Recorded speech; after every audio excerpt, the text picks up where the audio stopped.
السلام علیکم ورحمۃ اللہ وبرکاتہ۔ کیسے ناظرین، امید کی خیر و عافیت سے ہوں گے۔ ہم دوبارہ پھر حاضر ہیں آپ کی خدمت میں تفسیر قرآن مختصر تشریح کے ساتھ۔ ناظرین، ہم یہ مختصر تھی تفسیر کے ساتھ جو عام ہندی اردو بول چال کے اندر آپ کے سامنے حاضر ہوتے رہتے ہیں۔ ہم آپ سے یہی گزارش کرتے ہیں کہ ہمارے اس چینل کو ضرور سبسکرائب کریں اور ہماری ویڈیوز کو زیادہ سے زیادہ شیئر کریں اور اپنے دوستوں کو ہمارے چینل کے ساتھ جوڑیں تاکہ یہ اللہ کے کلام کی جو برکت ہے وہ سب حاصل کر سکیں۔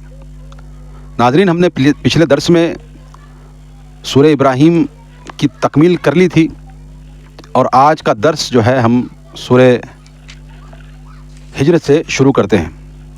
اعوذ باللہ من الشیطان الرجیم، بسم اللہ الرحمن الرحیم۔ الف لام را تلک آیات الکتاب و قرآن مبین۔ اللہ کے نام سے جو بڑا مہربان نہایت رحم والا ہے۔ الف لام را، یہ اللہ کی کتاب قرآن کی آیات ہیں جو اپنے احکام واضح طور پر بیان کرنے والا ہے۔ یہ الف لام را جو ہے وہ حروف مقاطعات ہیں، ان کا درست مفہوم جو ہے وہ اللہ رب العزت ہی جانتا ہے، اس کا متعین کرنا مشکل ہے۔ یہ منکرین کے لیے ایک بہت بڑا چیلنج ہے کہ قرآن انہی حروف سے بنا ہے۔ اگر تم اسے انسانی کاوش سمجھتے ہو، قرآن مجید کو اگرچہ انسانی کاوش سمجھتے ہو، تو اس جیسا کلام تم بھی بنا لاؤ۔ یہ سورہ بقرہ و دیگر جگہ بھی اللہ تبارک و تعالیٰ نے چیلنج دیا ہے یہ حروف مقاطعات نازل کر کے۔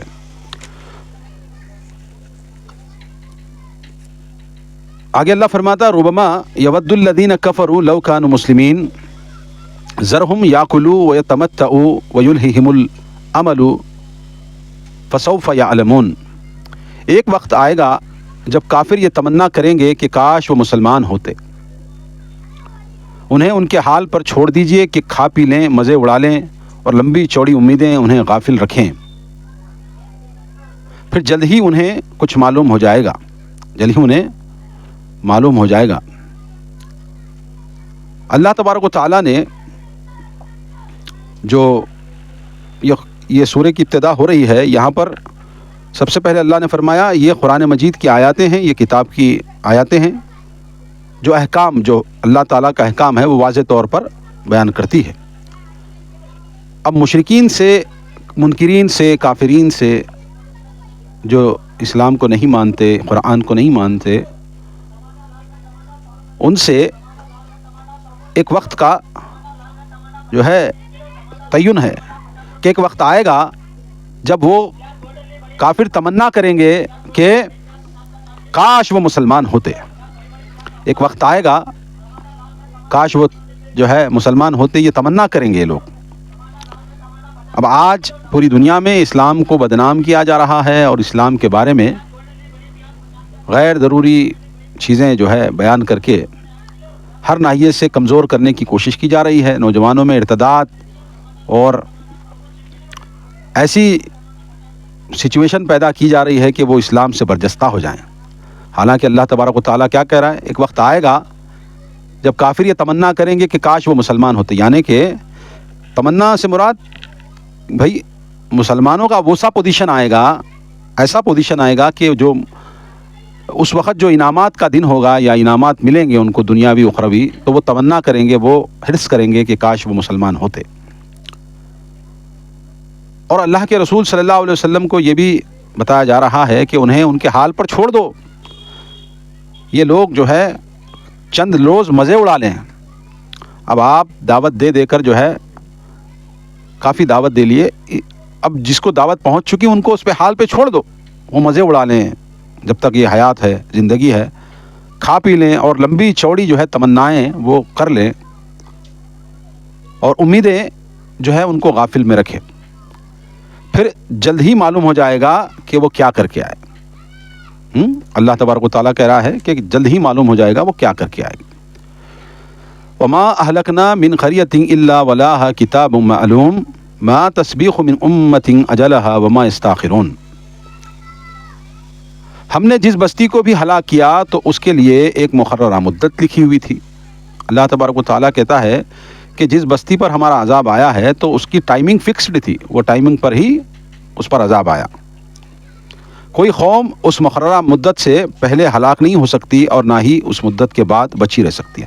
اللہ تبارک و تعالیٰ کہتا ہے کہ جس قوم پر عذاب آنا ہے اس کا عذاب ٹلتا نہیں ہے، مقررہ وقت سے پہلے آتا بھی نہیں ہے۔ اب لاکھ تم کوشش کر لو کہ بھائی لا کر دکھا، ہاں ہم پر عذاب لا، یہ بولتے تھے نا پچھلی امتوں میں انبیاؤں کو کہ کیا تو بڑی بڑی باتیں کر رہا ہے، لا ہم پر عذاب، قوم نوح، قوم عاد، قوم سمود، یہ گزر چکے ہیں۔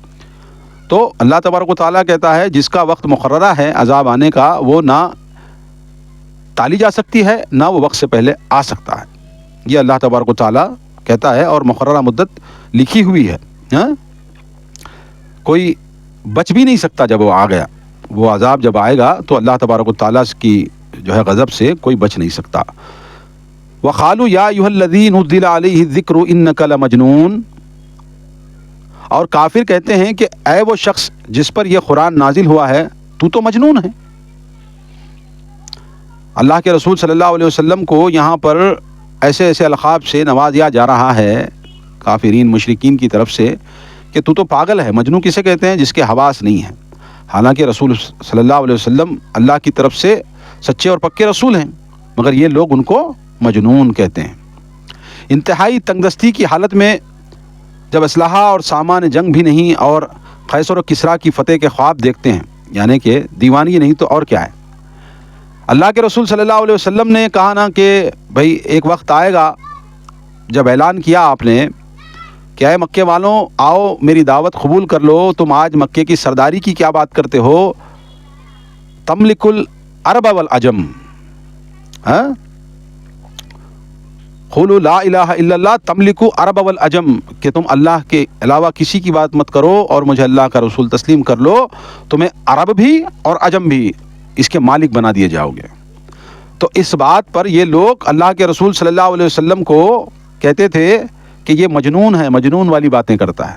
حالانکہ اللہ کے رسول صلی اللہ علیہ وسلم اللہ کی وحی پا کر ہی کوئی بشارت دیتے تھے، بشارت دے رہے ہیں اللہ کے رسول صلی اللہ علیہ وسلم کہ آپ کو عرب و عجم کا مالک بنایا جائے گا۔ اے قوم قریش، تم اللہ کے دین کو پکڑ لو، اللہ کے رسول صلی اللہ علیہ وسلم سے وابستہ ہو جاؤ، تم عرب و عجم کے مالک بنا دیے جاؤ گے۔ یہ دعوت تھی۔ یہ دعوت کے نتیجے میں ان لوگوں نے کہا کہ یہ مجنون ہی ایسی باتیں کرتا ہے جیسے یہ کر رہا ہے۔ آگے اللہ فرماتا ہے لو ما تاتینا بالملائکۃ ان کنت من الصادقین، اگر تو سچا ہے، اگرچہ تو سچا ہے تو پھر ہمارے پاس فرشتے کیوں نہیں لے آتا؟ مطالبہ ہو رہا ہے کہ بھئی تجھے اللہ تعالیٰ نے رسول بنا کر کے بھیجا ہے نا، تو ہمارے پاس فرشتہ کیوں نہیں آتا؟ ہم کو تو کیوں نہیں بتاتا فرشتہ تیرے پاس فرشتہ آتا ہے تو وضاحت کر دے۔ اس طرح کے سوالات اللہ کے رسول صلی اللہ علیہ وسلم سے کرتے رہے۔ ما ننزل الملائکۃ الا بالحق وما كانوا اذا منذرین، اللہ کہتا ہے حالانکہ ہم فرشتے صرف حق فیصلے کے ساتھ ہی اتارتے ہیں، پھر اس وقت انہیں مہلت نہیں دی جاتی۔ اللہ تبارک و تعالیٰ کہتا ہے فرشتے ہم حق کے ساتھ ہی اتارتے ہیں، جب وہ فرشتے ہم تم پر اتاریں گے، تم کو جب فرشتے دکھ جائیں گے، روح نکالنے والے فرشتے تم تک پہنچ جائیں گے، جب تم روح نکالی جائے گی تمہاری تو تم وہ وقت کو ٹال نہیں سکتے، وہ اپنا کام کر کے رہتے ہیں جس کے تم انتظار کر رہے ہو نا فرشتے کا، تو وہ روح نکالنے والا فرشتہ آ کر رہے گا۔ فرشتے تماشا دکھانے یا کسی کو ایمان لانے پہ مجبور کرنے کے لیے تو نہیں آ سکتے، وہ تو عذاب نازل کرنے یا لوگوں کی جان نکالنے آتے ہیں۔ فرشتے اللہ تبارک و تعالیٰ کب بھیجتا ہے؟ کسی کی جان نکالنا ہے تو ملک الموت فرشتے آتے ہیں جان نکالنے کے لیے، یا کوئی فرشتہ جو ہے عذاب کی شکل لے کر آتا ہے، عذاب لے کر آتا ہے، تو جب آتا ہے وہ تو وہ وقت ٹل نہیں سکتا۔ اللہ تبارک و تعالیٰ یہ جواب دے رہا ہے انا نحن نزلنا الذکر وانا لہ لحافظون، اللہ تبارک و تعالیٰ کہتا ہے یہ ذکر قرآن یا قرآن مجید یقیناً ہم نے ہی اتارا ہے اور یقیناً ہم ہی اس کے محافظ ہیں۔ اللہ تبارک و تعالیٰ کہہ رہا ہے کہ یہ قرآن ہم نے ہی اتارا ہے اور ہم ہی اس کی حفاظت کریں گے۔ حفظ قرآن کا بندوبست کن کن ظاہری اور خفیہ طریقوں سے کیا گیا ہے اس کا ہم مکمل احاطہ نہیں کر سکتے، تاہم اہم نکات ذیل میں بیان کیے جا رہے ہیں۔ قرآن کریم کے نادل ہوتے ہی آپ صلی اللہ علیہ وسلم کو حفظ ہو جاتا اور اللہ تعالیٰ قرآن کے درست معنی بھی آپ کو سکھلا دیتے، اللہ تبارک و تعالیٰ جب قرآن نازل کرتا، جبرائیل علیہ السلام قرآن لاتے تو آپ اس کو یاد کر لیتے تھے، آپ اس کو حفظ کرتے تھے، اور لوگ لکھنے والے لکھ جاتے تھے۔ تو اللہ تبارک و تعالیٰ احاطہ کر رہا ہے، ہم جو ہے اس کے حافظ ہیں، ہم اس کے محافظ ہیں، ہم اس کی حفاظت کرنے والے ہیں۔ وہ کس طرح حفاظت کرنا وہ ہمیں پتہ ہے، اللہ تبارک و تعالیٰ حفاظت کرنے والا ہے، یہ کہہ رہا ہے۔ آج دنیا کی تمام کی تمام ادیان، جتنے بھی ریلیجن ہیں، اس میں ان کی کتابیں حفظ کرنے کا کوئی بندوبست نہیں ہے، یعنی کہ بغیر دیکھ کر کے وہ نہیں پڑھ سکتے مکمل۔ مگر اللہ کا اتنا بڑا کرم ہے، اتنی بڑی شان ہے اللہ کی کہ ایک 5-10 سال کا بچہ حافظ قرآن جب بن جاتا ہے تو وہ مکمل قرآن بغیر دیکھے پڑھتا ہے۔ تو اللہ تبارک و تعالیٰ نے حفظ کے ذریعے سے لوگوں کے سینوں میں قرآن کو جو ہے محفوظ رکھا ہے۔ اس لیے تمام ادیان مٹ گئے، بدل گئے، مگر قرآن مجید آج 1400-1450 سال سے اول دن سے لے کر آج تک وہی ترتیب کے ساتھ، وہی انداز کے ساتھ، وہی محفوظ ہے۔ اس کا جو ہے ایک لفظ ادھر کا ادھر نہیں کر سکتے کوئی۔ تو اللہ تبارک و تعالیٰ نے اس کا ذمہ لیا ہے، اور آپ کو یاد رکھنا چاہیے اس بات کا، جس طرح اللہ کے رسول صلی اللہ علیہ وسلم نے قرآن مجید کو حفظ کیا اور آپ نے بتایا یہ تلاوت کا عمل ہے، یہ تلاوت کی جائے گی نماز میں، یہ اللہ کی وحی ہے، یہ قرآن ہے، اور اللہ کے جو مختلف پیغام ہیں، جو احادیث کی شکل میں، صحیح احادیث کی شکل میں اللہ کے رسول صلی اللہ علیہ وسلم نے جو احکام بتائے، جو اعمال بتائے ہیں، وہ بھی اللہ کی طرف سے ہیں۔ تو اللہ تبارک و تعالیٰ جس طرح قرآن کی حفاظت کر رہا ہے، اسی طرح آپ صلی اللہ علیہ وسلم کی سنتوں کی بھی حفاظت کر رہا ہے۔ آپ صلی اللہ علیہ وسلم کی سنتیں بھی دنیا سے نہیں مٹائی جا سکیں گی۔ اللہ تبارک و تعالیٰ قرآن اور سنت دونوں کی حفاظت کر رہا ہے۔ آگے اللہ فرماتا وَلَقَدْ أَرْسَلْنَا مِن قَبْلِكَ فِي شِيَعِ الْأَوَّلِينَ، اور آپ سے پہلے ہم نے سابقہ قوموں بھی رسول بھیجے۔ اللہ کے رسول صلی اللہ علیہ وسلم سے اللہ تعالیٰ کہہ رہا ہے کہ آپ سے پہلے بھی ہم نے، آپ سے پہلی قومیں جو گزری ہیں ان میں بھی رسول بھیجے، جس طرح وہ رسول آئے ہیں آپ بھی رسول بنا کر کے بھیجے گئے ہیں۔ وَمَا يَأْتِهِم مِّن رَّسُولٍ إِلَّا كَانُوا بِهِ يَسْتَهْزِئُونَ، پھر ان کے پاس جو بھی رسول آیا اس کا وہ مذاق ہی اڑاتے رہے۔ تو اللہ کے رسول صلی اللہ علیہ وسلم کو غمزدہ نہ ہوں آپ، یہ لوگ جو مذاق اڑا رہے ہیں آپ کا، تو آپ سے پہلے انبیاؤں پر بھی یہ لوگ اسی طرح کے لوگوں نے مذاق اڑایا، تو آپ دل برداشتہ نہ ہوئیے، آپ جو ہے تکلیف محسوس مت کیجئے کہ آپ کا مذاق اڑایا جا رہا ہے، کہ آپ سے پہلے بھی بڑے بڑے جو پیغمبر گزرے ہیں ان کا بھی مذاق اڑایا جا چکا ہے۔ تو یہ مذاق اڑا رہا ہے تو اس کو زیادہ گمبھیر روپتا سے نہیں لینا چاہیے، زیادہ ٹینشن نہیں لینا چاہیے یہ لوگ مذاق اڑا رہے ہیں، کیونکہ آپ سے پہلے جتنے بھی نبی گزرے ہیں ان کا بھی مذاق اڑایا گیا ہے۔ یہ کوئی نئی بات نہیں ہے، رسولوں کا یہ لوگ منکرین، کافرین، مشرکین جو ہے مذاق اڑاتے رہے ہیں، تو آپ دل برداشتہ نہ ہوئیے۔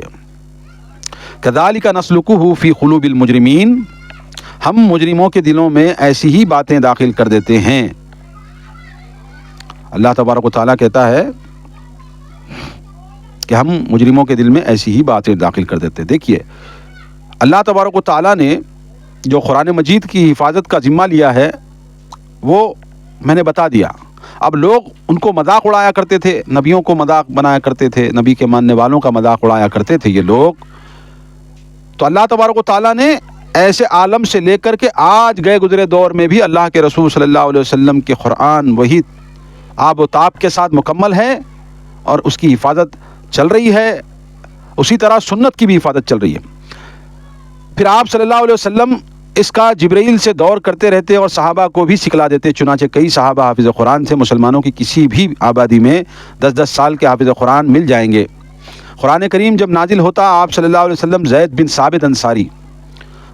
ثابت انصاری جو کاتب وحی کہلاتے ہیں کے ذریعے سے اس کی کتابت کا بندوبست فرما دیتے۔ اس کے علاوہ دیگر کئی صحابہ بھی اسے اپنے طور پر محفوظ کر لیتے۔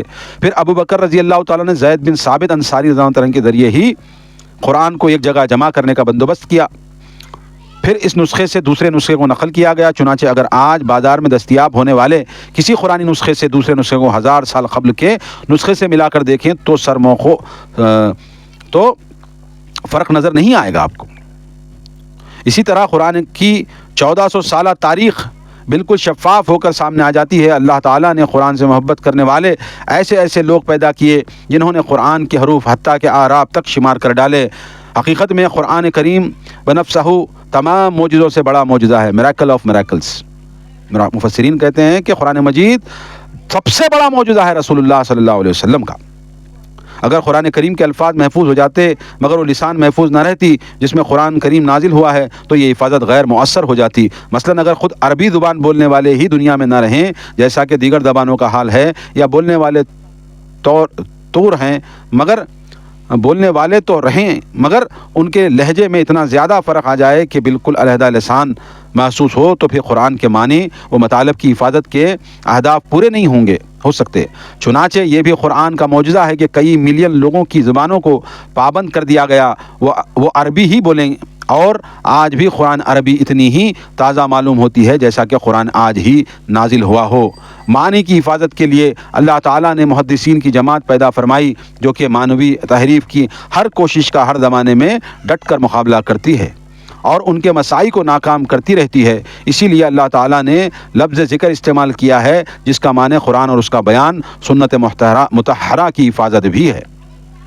دیکھیں مفسرین نے کتنا زبردست جو ہے اس کا وضاحت کر دی ہے۔ اللہ تبارک و تعالیٰ نے ان مذاق اڑانے والوں کو، جس وقت قرآن نازل ہو رہا تھا تو اس وقت یہ لوگ مذاق اڑا رہے تھے رسول اللہ کا، تو اللہ تبارک و تعالیٰ نے کیا پیارے انداز میں قرآن مجید کی حفاظت کو اپنی ذمہ داری میں رکھا، اور آج تک 1400 سال تک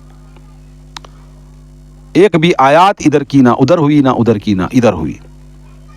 1000 سال پرانا نسخہ لاؤ اور آج یہ نسخہ لاؤ، یہ بازار میں ملنے والا نسخہ لاؤ، آپ کو ایک آیات کا بھی فرق نہیں ہوگا۔ ادھر کی بات ادھر، ادھر کی بات ادھر نہیں، بالکل ویسے ہی جیسے اللہ کے رسول صلی اللہ علیہ وسلم نے زید بن ثابت رضی اللہ تعالیٰ عنہ کو لکھایا، پھر وہی زید بن ثابت سیدنا ابو بکر صدیق کے زمانے میں قرآن کو یکجا کیا، اس کی نقل در نقل ہوتی گئی، وہ آج ہمارے سامنے وہی حالت میں محفوظ ہے۔ حافظ قرآن لوگوں کے دلوں میں محفوظ ہے قرآن مجید۔ تو یہ لوگ مذاق اڑانے والے اڑاتے ہیں، اس کی نسبت اللہ تعالیٰ نے اپنی جانب کی ہے کیونکہ یہ اللہ ہی کی مشیت سے ہوا ہے۔ اللہ تعالیٰ جو ہے یہ بتانے کی کوشش کر رہا ہے، آپ اے اللہ کے رسول دل برداشتہ نہ ہوں، یہ آپ پر ہنسی اور ٹھٹے اڑا رہے ہیں نا، تو یہ ہماری ذمہ داری ہے آپ کے کلام کی حفاظت کرنا، ہاں اللہ کے کلام کی حفاظت کرنا ہماری ذمہ داری ہے۔ یہ لوگ اڑنے دو، ان کے دلوں کو اللہ تبارک و تعالیٰ اسی طرف موڑ چکا ہے۔ یہ مذاق اڑانے والے اڑاتے رہیں گے، کوئی مسئلہ نہیں، مگر جب عذاب یہ دیکھ لیں گے تو یہ ہمارا ذمہ ہے کہ ان کی حالت کیا کی جائے۔ آگے اللہ فرماتا ہے لا یؤمنوا به وقد خلت سنت الاولین ولو فتحنا علیہم بابا من السماء فظلوا فیہ یعرجون، کہ وہ اس پر ایمان نہیں لاتے، پہلی قوموں کی بھی یہی روش چلی آ رہی ہے، اور اگر ہم ان پر آسمان کا کوئی دروازہ کھول بھی دیتے جس میں وہ چڑھنے لگ جاتے تو یہ لوگ تب بھی ایمان نہیں لاتے۔ اللہ فرماتا ہے یہ لوگ اب سے نہیں ہیں، اس طرح کے لوگ ہمیشہ سے، اور اگرچہ کوئی باب، کوئی دروازہ، بابم من السماء فظلوا فیہ یعرجون، تو تب بھی یہ لوگ اعراض کرنے والے ہی ہوتے۔ لقالوا انما سکرت ابصارنا بل نحن قوم مسحورون، اللہ تبارک و تعالیٰ کہتا ہے کہ اور اگر ہم ان پر آسمان کا کوئی دروازہ بھی کھول دیتے جس میں وہ چڑھنے لگ جاتے تو بھی وہ یہی کہتے کہ ہماری آنکھوں کی نظر بندی کر دی گئی ہے، بلکہ ہم پر جادو کیا گیا ہے، یہ کہتے۔ اگرچہ ہم آسمان کے دروازوں کو کھول کر کے ان کی آنکھوں کو بتاتے تو تب بھی یہ لوگ کہتے کہ ہماری آنکھوں پر یہ لوگوں نے رسول صلی اللہ علیہ وسلم نے جادو کر ڈالا، اس لیے ہم کو آسمان میں دروازہ دکھ رہا، یہی کہتے۔ وَلَقَدْ جَعَلْنَا فِي السَّمَاءِ بُرُوجًا وَزَيَّنَاهَا لِلنَّاظِرِينَ وَحَفِظْنَاهَا مِنْ كُلِّ شَيْطَانٍ رَجِيمٍ إِلَّا مَنِ اسْتَرَقَ السَّمْعَ فَأَتْبَعَهُ شِهَابٌ مُبِينٌ۔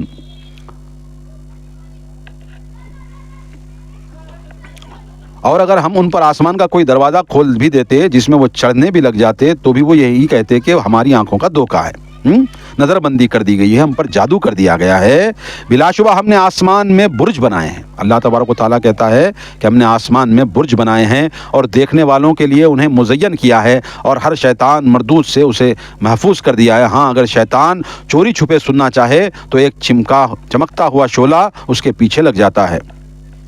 اللہ تبارک و تعالیٰ نے آسمانوں کو محفوظ کر دیا ہے، اگرچہ کوئی شیطان، جن جو اڑتے ہیں پھرتے ہیں، یہ لوگ اگرچہ کوئی سننا چاہے تو اللہ تبارک و تعالیٰ شہاب کے ذریعے سے، ایک آگ کے گولے کے ذریعے سے ان کو مار کر ان کو بھگاتا ہے۔